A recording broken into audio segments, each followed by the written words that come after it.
Muri Zimbabwe ndadzoka zvekare nhasi ndine imwe nyaya iri kubudiswa nevakomana veinformation vanotaura zvemashoko apa vari kutaura nyaya vachipa warning kuma opposition parties. Mukada kutarisa iko zvinhu zvipakasungwa ana Jameson Timber nerimwe team vakawanda vaito tingati private meeting yavo kuAvondale kumba kwa Jameson Timber. So panapa uyu ari kuzobudawo ari kutaura vakomana veinformation vakati, as government we are warning perpetrators of these serial choreographed theatrics who are involved in subversive activities aimed at undermining the rule of law at their days are numbered, and that their lawless plans will never see light of the day.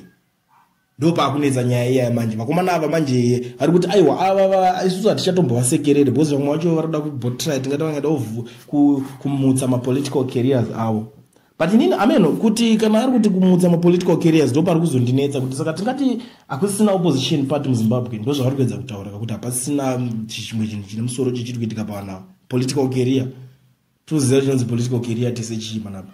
But inini zvavari kutaura izvi ndakada kuitarisa ndingati it's a threat kuvanhu kuti mugare makarara, mugare makahwanda pasina chimwe chemuchaita chinobatika. Hapasina achaita chiboza kuti hatisi kukunzwirai tsitsi.